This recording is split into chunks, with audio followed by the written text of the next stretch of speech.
हम देखते हैं कि यह डिस्प्लेसमेंट रिएक्शन होता है। यह डिस्प्लेसमेंट रिएक्शन क्यों होता है? इसलिए होता है कि यहाँ मैग्नीशियम जो है वो हाइड्रोजन से ज्यादा रिएक्टिव है। Magnesium is more reactive than hydrogen, therefore magnesium displaces this hydrogen from hydrochloric acid and magnesium takes the position of hydrogen and with chlorine, then magnesium chloride is formed and hydrogen is displaced off, वो अलग हो जाता है। तो इस तरह से ये डिस्प्लेसमेंट रिएक्शन है, सिंगल डिस्प्लेसमेंट रिएक्शन है, क्योंकि इसमें एक ही मेटल है ना, मैग्नीशियम एक मेटल एक दूसरे मेटल को डिस्प्लेस करता है। Means only a single metal is displaced by and another more reactive metal और more reactive element। the single element जो है ना ज्यादा reactive element के द्वारा डिस्प्लेस होता है। फिर आगे हम देखते हैं क्या कि उसके बाद फिर क्या है कि सोडियम जो है वो ये क्या करेगा, वाटर के साथ रिएक्शन करेगा, है ना। the sodium metal reacts with water to form sodium hydroxide and hydrogen gas। Number 2 में क्या है, सोडियम ये Na ये सॉलिड है, वाटर के साथ Na+H2O वाटर का रिएक्शन करेगा, सोडियम हाइड्रोक्साइड देगा NaOH अब प्लस हाइड्रोजन गैस देगा H2। ये गैसेस स्टेट में है, ये NaOH एक्वाइस होगा, है ना। ये H2 तो लिक्विड है, ये सॉलिड है ना। तो इस तरह से हम देखते हैं क्या कि when sodium metal reacts with water then sodium hydroxide, है ना, it produce sodium metal reacts with water and produces sodium hydroxide and hydrogen। Electrons में सोडियम है, ये वाटर है, प्रोडक्ट्स में NaOH sodium hydroxide and hydrogen है। Sodium is displacing hydrogen from H2O and taking place of hydrogen with oxygen and forming sodium hydroxide NaOH and hydrogen is displaced because sodium is more reactive than hydrogen। so ये भी single displacement reaction हुआ। another example is here chlorine gas। chlorine gas reacts with potassium iodide solution to form potassium chloride and iodine।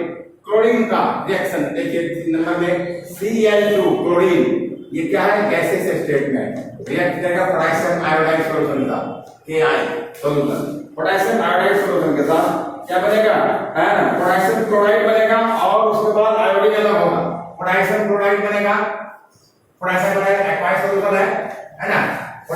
ये potassium ये क्या बनेगा chloride और iodine अलग हो जाएगा, तो क्या होगा KCl2 प्लस I2 आयोडीन बनेगा। तो ये क्या हुआ, Cl नहीं, क्लोरीन का बैलेंस एक है, पोटेशियम बैलेंस एक है, KCl प्लस I2 ये बना। अब इसको बैलेंस करना हमको देखिए, तो अब पहले ये देखिए कि यहाँ पर कौन एक्वायस फॉर्म में है, तो ये एक्वायस फॉर्म में है, एक्वायस। और आयोडीन जो है वो आयोडीन हमको सॉलिड स्टेट से मालूम होता है, सॉलिड में प्राप्त होता है, देखिए आयोडीन इज सॉलिड। अब इसको बैलेंस करना है, देखिए कैसे बैलेंस करें। पोटेशियम देखिए लेफ्ट हैंड साइड में पोटेशियम का एक एटम है, हाँ, यहाँ राइट हैंड साइड में एक एटम है, ठीक है।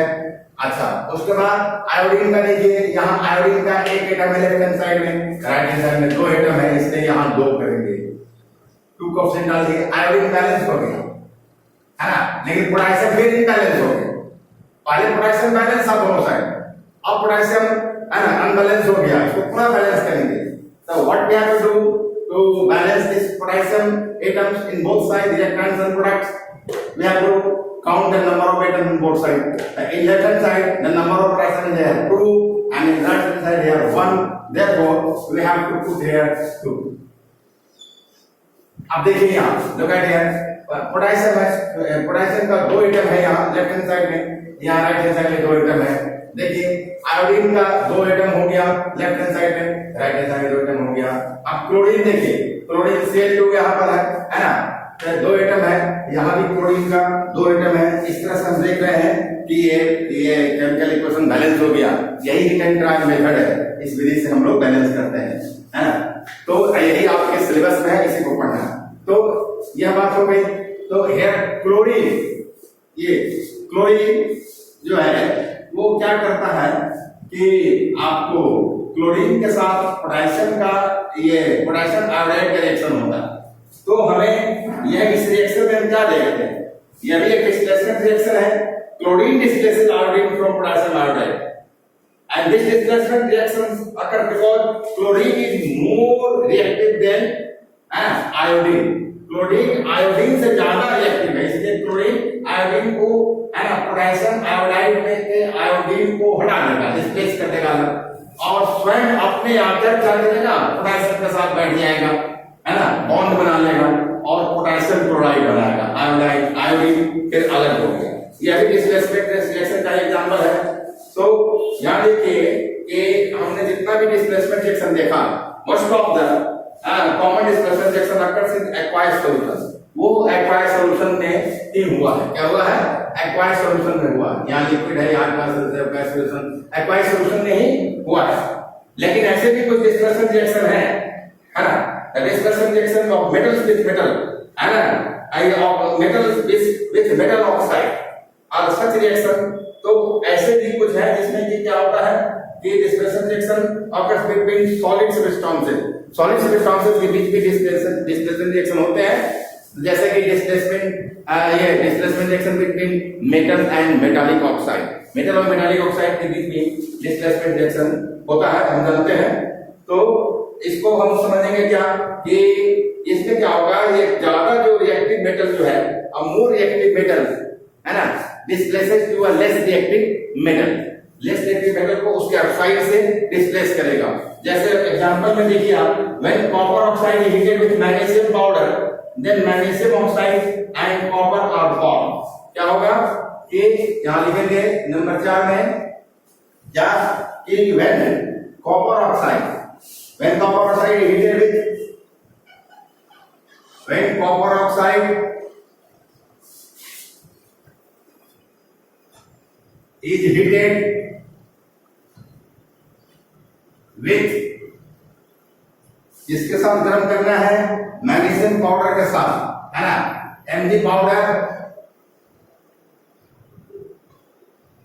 मैग्नीशियम पाउडर के साथ जब गर्म करेंगे ना, then magnesium oxide and copper are obtain, क्या मिलेगा हमको, then magnesium oxide, magnesium oxide मिलेगा, है ना, मैग्नीशियम ऑक्साइड एंड कॉपर, ये दो मैग्नीशियम एंड कॉपर जो है ये हमको पाता है, मिलता है ना, आर फॉर्म ये बनाए जाते हैं। क्या क्या बना भाई, कौन कौन रिएक्शन किया, when copper oxide is heated with magnesium powder, copper oxide को मैग्नीशियम पाउडर के साथ मिलाकर जब गर्म कर दिया जाता है और हाई टेम्परेचर पर, the magnesium oxide and copper are form, ये बनते हैं। इसका इक्वेशन क्या होगा, सिंपल इक्वेशन है, देखिए कॉपर ऑक्साइड है CuO, ये कॉपर ऑक्साइड होता है, ये सॉलिड स्टेट में रिएक्शन हुआ किसके साथ, Mg के साथ, मैग्नीशियम के साथ, ये भी सॉलिड स्टेट में। क्या किया जाएगा, यहाँ पर काफी गर्म किया जाएगा, हीट किया जाएगा, है ना, हीट किया जाएगा, गर्म होगा, तो क्या बनेगा, है ना, बनता है क्या, यहाँ गर्म करेंगे तो मैग्नीशियम ऑक्साइड बनता है, MgO magnesium oxide, plus copper अलग हो गया, यहाँ कॉपर अलग हो गया, तो ये भी तो सॉलिड ही है और ये भी क्या है, सॉलिड ही है। तो यहाँ हम देख रहे हैं क्या कि सभी सॉलिड सब्सटेंस ही है, magnesium oxide is solid substance, magnesium is solid substance, both are heated, है ना, after mixing them, then magnesium oxide and copper which are solid are formed, ये बनाए जाते हैं, ये बनता है, ये हम देखते हैं। तो इस तरह की बात है, this is a displacement reaction, in this reaction what happening, है ना, in this displacement reaction a more reactive metal magnesium, या मैग्नीशियम ज्यादा reactive metal है, ये कॉपर ऑक्साइड में से कॉपर जो लेस रिएक्टिव मेटल है, copper is less reactive metal, copper को डिस्प्लेस कर देता है और स्वयं अपने क्या करेगा, कॉपर ऑक्साइड में ये कॉपर के जगह पर जाकर बैठ जाएगा, मैग्नीशियम ऑक्साइड बनाएगा और इधर कॉपर को उसको डिस्प्लेस कर देगा। ये एग्जांपल है। दूसरा फिर और एग्जांपल है क्या, दूसरा एग्जांपल है यहाँ पर देखिए नंबर 5 में, when iron third oxide Fe2O3 को आयरन थर्ड ऑक्साइड कहते हैं, Fe2O3, ये सॉलिड स्टेट में होता है, आयरन थर्ड ऑक्साइड बोल देंगे इसको, लिखेंगे क्या, आयरन थर्ड ऑक्साइड।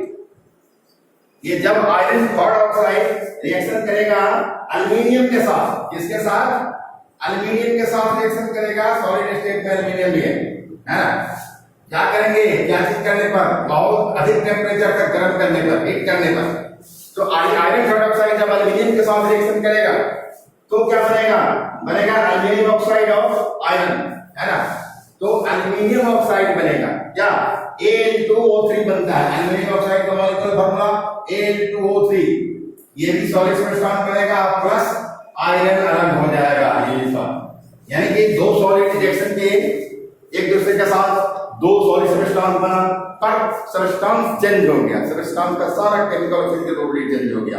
यहाँ Fe2O3 आयरन थर्ड ऑक्साइड है, यहाँ Al के साथ रिएक्शन किया, बहुत अधिक हीट पे ये टेम्परेचर तक गर्म किया गया, तो Al2O3 बना सॉलिड और Fe आयरन, है ना। What happening here, here we are looking at that aluminium is more reactive than iron. Therefore, when the mixture of iron third oxide and aluminium is heated at high temperature, then aluminium reacts with iron third oxide, iron third oxide, and displaces this iron from the iron third oxide and take still the position of iron and form aluminium oxide, and then iron is displaced there. The aluminium displaces iron because aluminium is more reactive than iron you can see in the reactivity series of metals. So इस तरह से ये displace होता है, इसको ferric oxide कहते हैं।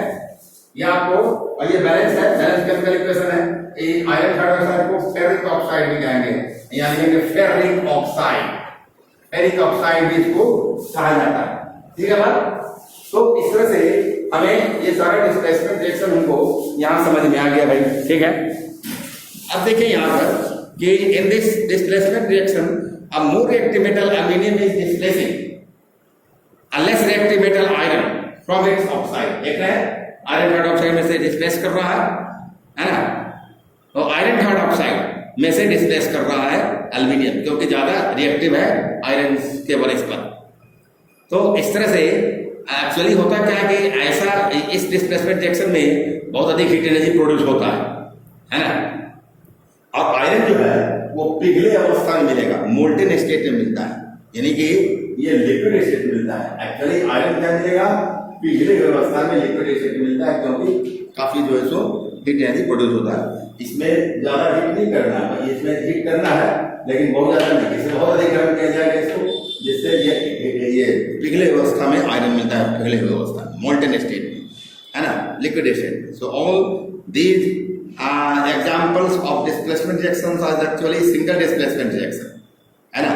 जब हम कहेंगे डिस्प्लेसमेंट रिएक्शन तो आप सिंगल डिस्प्लेसमेंट रिएक्शन समझेंगे, है ना, क्योंकि only one element displaces another element, है ना। इन सभी एग्जांपल में, है ना, एक एलिमेंट दूसरे एलिमेंट के कंपाउंड में से उस एलिमेंट को, है ना, दूसरे एलिमेंट के कंपाउंड में से दूसरे एलिमेंट को डिस्प्लेस करता है एक एलिमेंट। वह एक एलिमेंट जो है वो ज्यादा रिएक्टिव है दूसरे एलिमेंट के कंपाउंड में उपस्थित दूसरे एलिमेंट से ज्यादा रिएक्टिव है, इसलिए सिंगल डिस्प्लेसमेंट रिएक्शन हुआ। Now we have to discuss about double displacement reaction, and we will discuss about this topic tomorrow. Okay, thank you. I think that this much is enough for you. Okay, thank you.